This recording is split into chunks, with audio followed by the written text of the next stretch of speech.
Bruce Lee once said, "In great attempts, it is glorious to even fail." And so, we took the risk and started the clothing brand business with only $20 as capital. Who are we? We're just a group of friends that are broke but share the drive to be independent, be our own boss, and have a great passion in the fashion industry. So in this vlog series entitled Building a Clothing Brand with Only $20 as Capital, we document our ignorance, our struggles, and our little successes on the way. And whether this great attempt will lead to failure or success, no one really knows. And we want to share with you our passion, so we hope you can join us in this great adventure. This video will cover our first week and second week journey, and you will notice the first videos are filmed vertically because our original plan was posting it on TikTok, but as we progressed, we decided to do a YouTube vlog. So first, we spent days planning and strategizing, trying to lay down the foundation of the business. Even though the plan is not yet concrete and full of holes, we decided to take action. And that is buying the materials that we need. The clothes especially. Upon arriving in the shop, we quickly started choosing some clothes. We focused on the quality of the fabric and the color. She's one of our models, by the way, and she also handles our social media.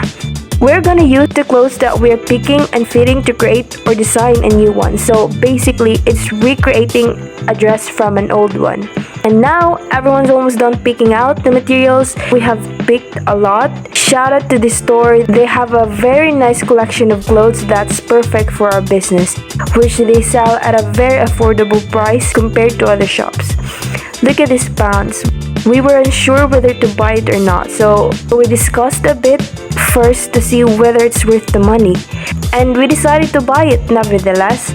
With all of these materials, I think it might cost us half of our capital already.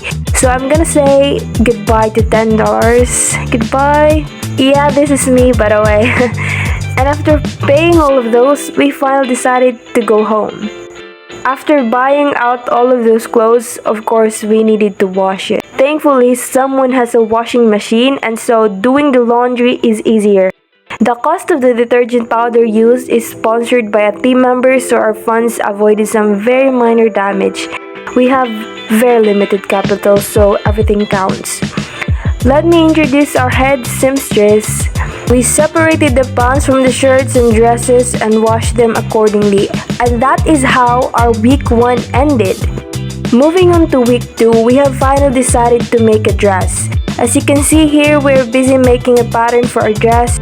She's one of our pattern maker and our manager, by the way. And this is how upcycling clothes work. We create the design first. Then, we create the pattern based off the design. Then, we cut those patterns and attach it into the fabric. And after that, we cut the fabric based off the attached pattern. Then the final step is sewing them together. And this is our design for a chosen dress. This will be the basis for our pattern. What we are doing here is we're drawing some lines to the paper with respect to size. This is why we're going to be using a measuring tape and a ruler for perfect lining. We are doing it in a very slow pace because we have like 2% knowledge in dressmaking, so we don't want to make a mistake in cutting the fabric, especially if we're a bit low in capital. Thankfully, one of us is a master in dressmaking, so she was able to teach us what are the do's and don'ts in dressmaking. We didn't have an official workshop yet, so that explains why we are doing it on the floor.